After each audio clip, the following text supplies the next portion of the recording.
other shit for it to even be relevant.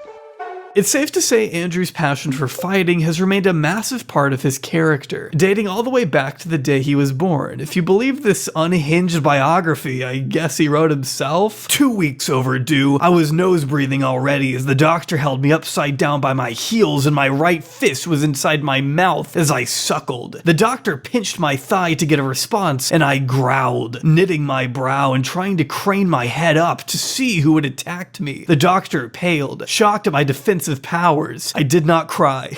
That's awesome, man. On the side of working a few odd jobs, Andrew grew to hone his boxing and martial arts skills, and by 2009 had gone on to win the International Sport Karate Association Full Contact Cruiserweight Championship. I understand this may sound like I'm speaking another language if you're like me and have never followed anything resembling kickboxing in your life, but anyone interested in the sport, especially around this time, would certainly come to know Andrew on somewhat of a significant scale. At one point, Andrew was ranked #1 at his weight in all of Europe. Though he lost his first world championship to Jean-Luc Benoit, he contested the results and beat Benoit in a rematch just 3 months later in Luton, where he officially became champion. Securing his second ISKA world title in 2013, Andrew traveled the world as a professional kickboxer. I'll spare you the details because frankly his athletic achievements don't concern much of this video. Regardless, after initially retiring at 28, Andrew eventually came out of retirement and famously challenged Jake Paul to a fight in 2020, sparking a feud that's lasted ever since. I will fight you any day of the fucking week. I live in the real fucking world, Jake. I will take a few weeks break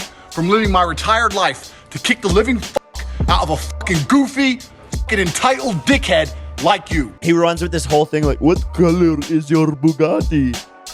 Andrew, like, it's not cool to tell kids that they need a Bugatti to be cool. My Bugatti that I have is in a Morgan Stanley bank account, compounding interest and hundreds of millions of dollars. So that's cooler than having a fucking Bugatti. It's it's virgins, kids who are virgins who think by watching him they will get laid. That's who his audience is. But I think he's training them to not get laid, and that's the problem. Exactly. Like I want them to get laid. They're pissed off at girls because they've never gotten laid, and they think by being this alpha male and copying this douchebag who wears giant fucking aviators indoors on his fucking podcast, they think that's gonna get him some pussy. Like, no, Andrew Tate's fans are all virgins. And they're watching him to try to get laid, but they're going to get spit on and slapped by a girl. That's what's going to happen. See, Andrew may have been a world champion, but that's not where he earned his millions. After he hung up his gloves, he needed a way to make money and occupy the time he once spent in the ring. So he continued his career in the public eye. This time, one day I was like, by joining the 17th season of the UK's Big Brother in 2016, exerting his famous alpha male dominance over every last member of the house, by basically being too afraid to talk to anyone properly. Well, who the hell's actually nominated him in here? He gets on with everyone, so they're not going to understand. No, but right now, Jackson with the dynamics that are going on in the house, I definitely think Marco's going to be the better choice. If we don't end up... Well, we're going to do a vote. We're going to do a vote on this one. Yeah, Marco. It's literally so funny to see Andrew Tate, a guy who's hailed for the Patrick Bateman-like energy he supposedly exudes, being talked over and ignored by everyone in the room. After watching so much footage of this guy talk, it's just kind of refreshing. He seems kind of shy. I don't know. Everyone else is like interacting and he just kind of chimes in occasionally with like, no, we should do this. Oh. I think we should. Maybe this is before he got his giant ego. But unfortunately, this reign didn't last long, as Andrew would soon become the first house member to be evicted a whopping 6 days after the show began. Big Brother has called Andrew to the diary room.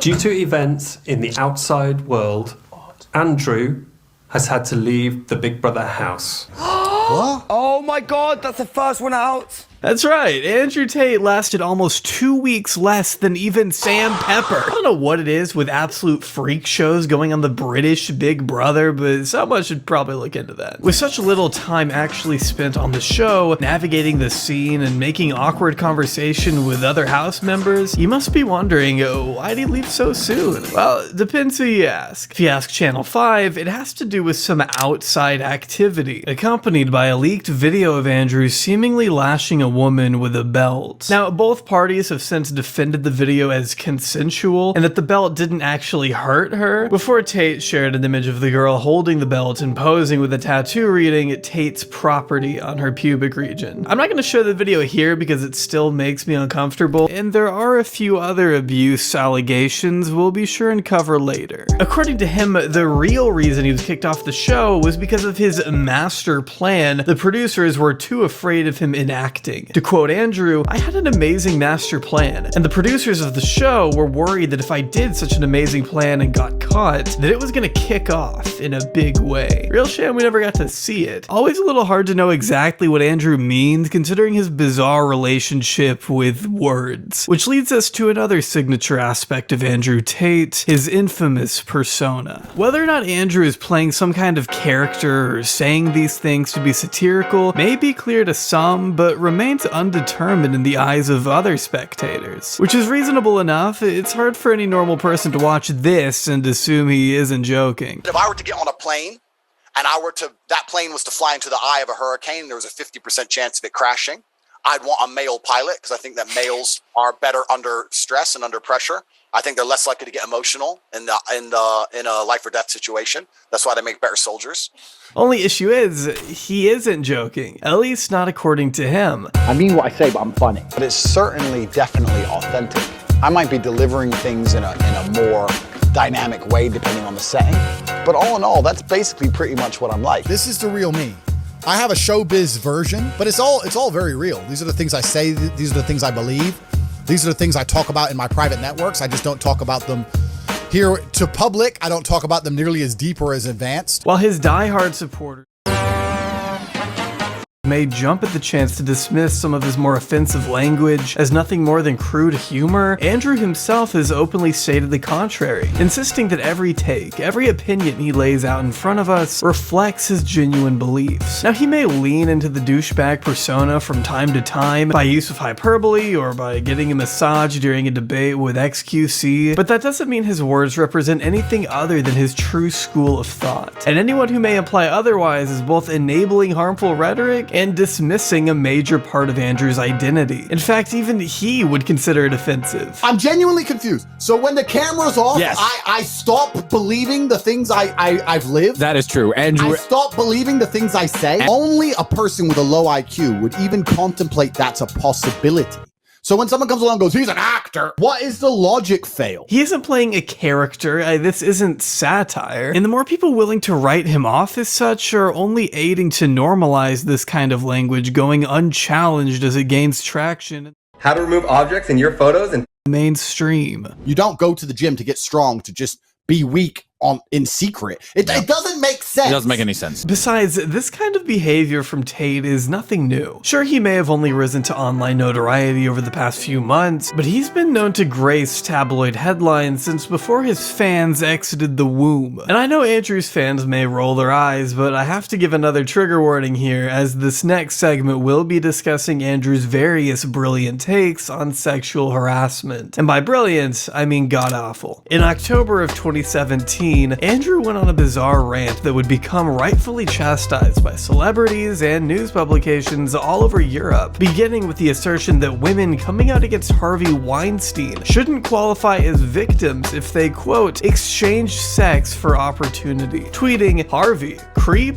obviously, but women have been exchanging sex for opportunity for a very long time. Some did this, weren't abused." Continuing, "If you put yourself in a position to be raped, you must bear some responsibility." With assault, they want to put zero blame on the victim whatsoever. Andrew continued, before going on to compare women to inanimate objects. If I left $1 million outside my front door, when it got stolen, people would say, why was it there? Irresponsible. I can say nobody should steal, it's wrong, and everyone will agree. But still, very little sympathy per my bad decision pre-thievery. A comparison so obviously egregious, I don't think you need me to sit here and explain what's wrong with it. Miraculously, finding a way to shift the blame away from women for a second to attack One day I was like, why? Immigrants instead, all within the same unhinged stream of consciousness. While liberals scream that nobody should rape, women can walk around naked, and men shouldn't look you import waves of third world migrants, but that's a different part entirely. I'm not even sure what point he was even trying to make. Andrew's brain has been rattled by so many concussions over the years, I'm surprised he can even string a sentence together at all. Finishing off this deranged diatribe that quite literally no one asked for with the conclusion, pretending women are blameless and men shouldn't rape is stupid. A profound and eye-opening take that should concern you, considering this man isn't exactly the fringe ex-reality TV schmuck he once was. He's now one of the trendiest and most well-respected influencers of today, more Googled than even Mr. Beast, revered among the manosphere as a beacon of truth shining bright in a sea of woke nonsense, even as he's weaponizing child illness against a desperate father. What happened is some leftist guy got upset by my Twitter and attacked my Twitter and attacked me personally for about a good hour. I was ignoring him for about a good hour.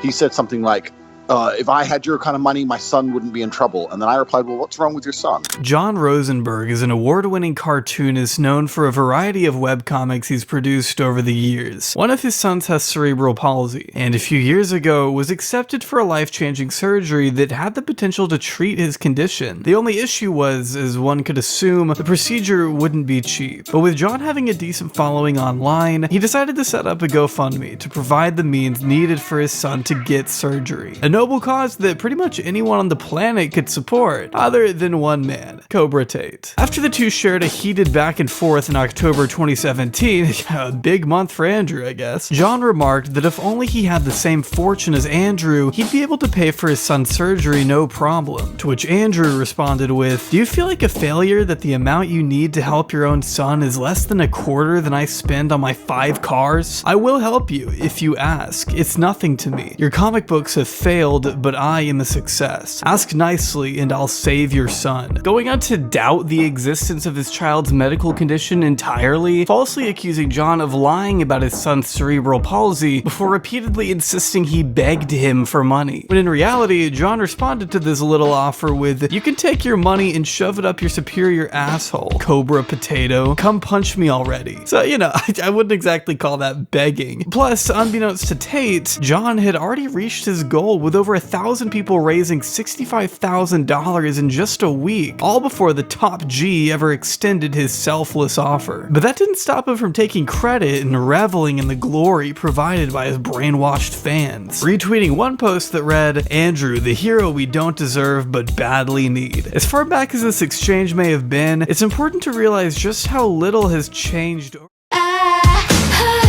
the course of so many years. In 2022, Andrew Tate is just as much of a scumbag narcissist as he was half a decade ago. His fans rallied behind his provocative words back then just as they do now, contributing to the harassment of a father who only wanted to provide for his family. A father taking action to help his own son is a sentiment you'd think Andrew would be able to understand, if he had even a modicum of sympathy or compassion for anyone that wasn't himself. But as evident by his views on depression, we already know that isn't the case. Haunted house, right? You have 2 people in 2 haunted houses. One believes in ghosts and one doesn't. You hear some noise in the night. The wind blows, right? The man who believes in ghosts is like, oh no, a ghost.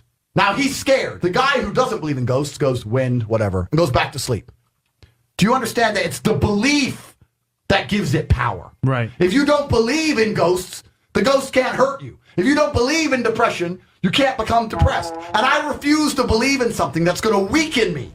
Why would I believe in something that's going to weaken my ability to deal with problems in life? Why would I do that? About a month prior to the GoFundMe situation and the Weinstein tangent, Andrew Tate provoked the entire internet with some pretty brash assertions, tweeting, "Depression is not something you catch from the sky. Take responsibility for yourself and your life. Push forward and it's gone. Fact." Not even a week before World Suicide Prevention Day, Andrew decided to label depression as a personal weakness instead of a medical condition that obviously exists according to virtually every physician on the planet. But hey, I'd rather listen to the guy Holy smokes! Are you who gets kicked in the head for a living. Now, this opened up a days-long firestorm of a debate involving celebrities like Patton Oswalt, medical professionals like Dr. Vikas Shah, and even J.K. Rowling, who actually pulled her head out of her ass long enough to make a few decent points for once. Responding, "This thread will teach you a lot about the defense mechanism of projection, but zero about the real mental illness that is depression." Now, the thread in question is of course gone, seeing that Andrew has been kicked off the platform many times over, but according to this article from around that time, author Michael Tannenbaum highlights these posts and shows Andrew doubling down in his argument, spouting things like, "Everyone's depressed nowadays," tweeting me, "I'm depressed," and I think, wow, it must suck to lose it life that hard. Boo-hoo. Depression is overprescribed by 10,000%. Weakness is celebrated. Personal responsibility is absolved. That's the reality. The way depression is so violently defended is strange. So desperate to be unhappy and have an excuse to not change it. Very odd. Big Pharma supports the depression lie. You can't fix it yourself. Tate is crazy. It can only be cured with meds. Keep popping the pills. Since my post, I've had tons of previously and currently depressed people telling me I'm 100% correct. A bombardment of anecdotal stories and frankly childlike arguments that hardly hold up in the face of actual evidence and numbers regarding depression. For instance, Mental Health America notes 50 million adults in the United States who experience mental illness in 2019 alone, which is about 19% of all adults. And those are just the ones who reported it. A more recent 2022 study cites that over half these individuals have not sought treatment, totaling to at least 27 million people in the US suffering from mental illness without any prescriptions or professional assistance. I'm not saying that instances of overprescribing don't happen, they do, but Andrew is deliberately showing one side of a way more nuanced discussion as a means to be brash and justify the conclusions he's already made. It's crucial we work to normalize these issues as much as possible, not dismiss them.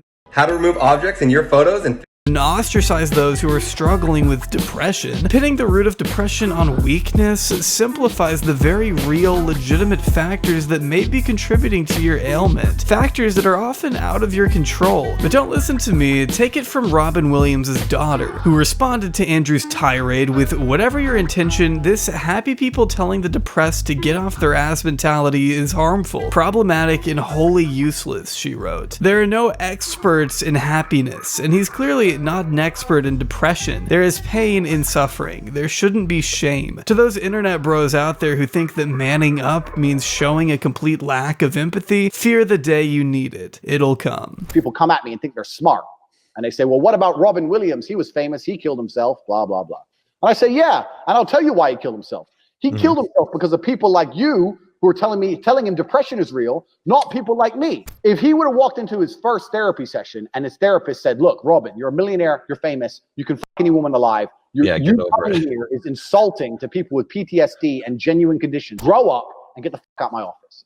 I guarantee he'd still be alive. But these opinions make sense when we consider how much of Andrew's worldview is rooted in traditional values. Upholding patriarchal ideas and blaming society's downfall and its deviation from what was once considered moral and correct. It was reported that even back in 2018, Andrew ranted about the decline of Western civilization on Facebook after seeing a poster at the airport encouraging girls to go on holiday as opposed to encouraging being a loving mother and a loyal wife. Andrew believes a woman's primary role is to serve her husband rather than pursuing a life or career of her own. If you're not going to have children, what are you going to do with your lives? Travel, just pursue anything that makes me happy, try to make money. Travel, focus on my career, things like that. I honestly just want to get right into my career. Do whatever the fuck I want. A life without children is vapious, and it's inane, and it's pointless. And when you're 52 and you're past it with no grandchildren in a house by yourself, and all your friends have grandchildren and this beautiful life, and you're sitting there by yourself, do you think the fact that you could afford a few extra Gucci bags is going to genuinely make you feel happy? But these are hardly new principles. In fact, they've been widely preached for the past century. But because our world is slightly more progressive now than it was in the 1950s, Andrew is suddenly lauded by modern reactionaries as brave for exhibiting these thoughts freely, going against the grain and speaking his mind whenever and however he wants. And why shouldn't he? It's gotten him this far, hasn't it? Andrew Tate has built an empire off telling people what he thinks and why his ideas are objectively correct. Which would be one thing if those ideas didn't consist of women can't drive and should be treated as property. I think my sister is her husband's property, yes. When a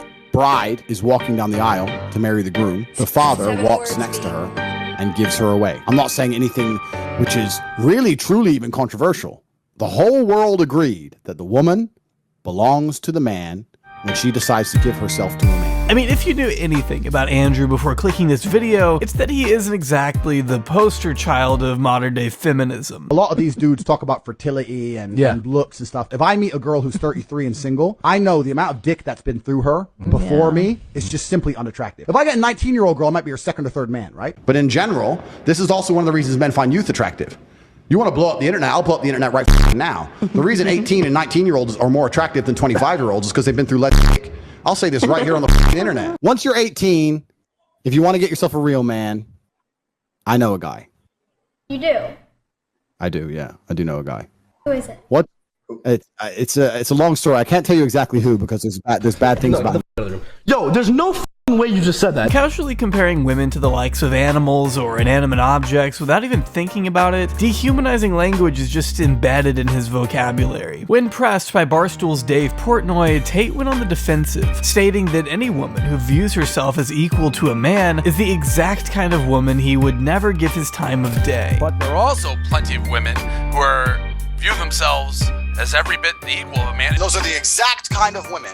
The exact kind of women I would never ever give my time of day to. And if a woman has an OnlyFans, that's fine, but she must owe her boyfriend her earnings because at the end of the day, that's his money. You say a lot of stuff about women like that they're your property. I said that if a woman is going out with a man, she belongs to that man. That's his woman. So she wants to do OnlyFans. She owes him some money because she's his. What about the other way around? In a relationship, and if she wants to sell those, he has a stake in those parts of her body. So it's reverse. Male porn star owes the woman. I don't know, because I think the women belong to the man. I think the woman. That's inherently where you get. It's worth noting that Andrew doesn't allow his girlfriends to go to the club without him, stating in one clip, I expect absolute loyalty from my woman, he says. I ain't having my chicks talking to other dudes, liking other dudes. My chicks don't go to the club without me. They are at home. Spoken by a true secure alpha. Keep in mind, Andrew has also gone on the record to say he doesn't believe female pilots should exist on account of their inability to park a car, and that women can barely be trusted to drive because every car accident that Andrew has experienced has involved a woman. I guess he forgot he was also involved in those accidents, but yeah, we'll let that slide for now. Andrew's riskier takes rely more on surface level shock value than actual facts and statistics, becoming especially clear after being demolished by Hassan Piker live on stream. I've seen some of your work as you're doing the rounds on Twitch here, and a lot of the things that you said are just generally untrue. There's no empirical evidence to back up those claims, which is why you resort to anecdotes quite frequently and say things like, oh, well, it's just common sense, right?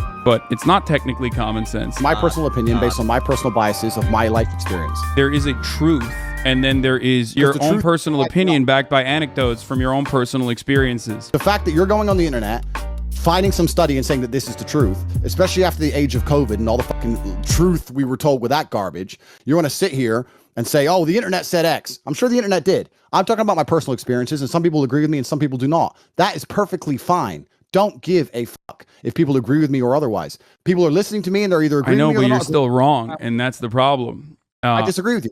Do you want to be right, or do you want to keep speaking into a hug box where people agree with you? I'm simply asking you to look at the data. So let's change the subject because you've just proven your point. Okay.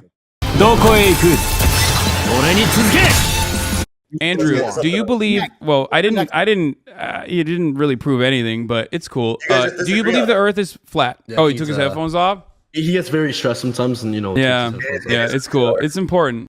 Brother, and I It looks flat, it feels flat, but you believe it's round. Why do you believe the Earth is round? Because I have personal experience that would prove to me that the Earth is round. Oh, you have personal experience. What happened? Did you go up to the fucking moon? Is that how you figured it out? Exactly. I flew up into space and I looked down on Earth and I saw a big circle. That's crazy. Okay, you don't have to. Hey, listen, you don't have to concede on that point, but I think you and I both understand the importance of empirical evidence in that one, right? You've ruined the stream. Everyone wants you out of it. So either change tune and get with the program and be fun, or keep sitting here and talking sarcastic and really slowly and repeating yourself and talking about how you only believe what you see on the internet because no one really gives a fuck and it's boring. All right, so let's move on. It's clear from this exchange alone that Andrew reaches a conclusion first and works backwards from there, justifying his flawed positions any way he can, even if all the evidence he has is purely anecdotal. It's why he believes women to be stupider than men, despite scientific evidence proving otherwise. I personally don't understand how anyone can listen to someone so stubborn and unwilling to change their mind on anything, but that's besides the point. Andrew's inherently misogynistic ideals lie at the center of his character, a cornerstone of his success. They've remained consistent for as long as he's been online. The only difference is now he's able to push them to a much wider, more susceptible audience, garnering more than 8.5 million views on a video where he says this. And I'm also saying that if a man did decide to explore his options, it would not be as disgusting as if a female decided to explore options. Okay, wouldn't it just be disgusting then? No. It's different if a woman does it. It's different if a woman does it. Everyone watching this knows it's different if a woman cheats. It's different. What kind of relationship do you have with your mother? To me, this is the video that pushed Andrew from being a niche micro-influencer to the social media juggernaut he is today, making appearances on huge podcasts all in the last 2 months of me recording this. Invited into the Twitch zeitgeist by the 6th largest streamer on the platform and a MILF token beneficiary, Aiden Ross. Anthony donated $3. The Taliban says hello. What's good, buddy? The bottom line here is that Andrew Tate has weaponized his new position in the mainstream in order to peddle a business of misogyny. It's one of the varied reasons he's been able to maintain such wealth. His educational courses generate millions of dollars per month. Take the PhD program, for example. For the low price of £778, you too can master the ways of a true professional and obtain your honorary PhD, your pimpin' hose degree, as he calls it. In fact, why don't we look at the original course description to get a better understanding?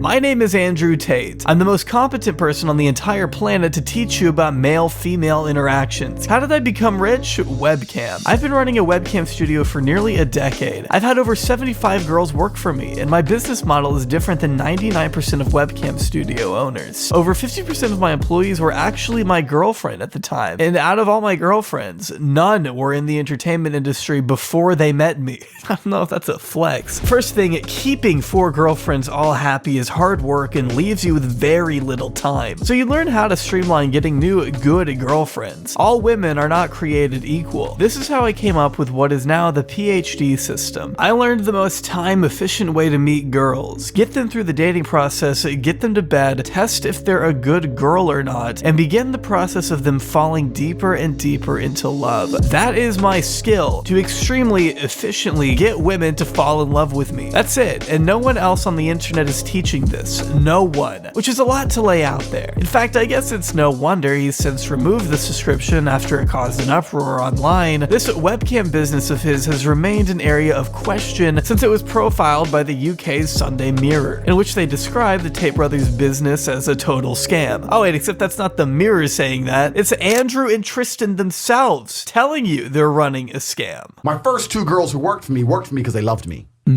I love this man. Right. I am with this man. We're a team. He's going to take me from the ghetto streets to the hotel suites. Right?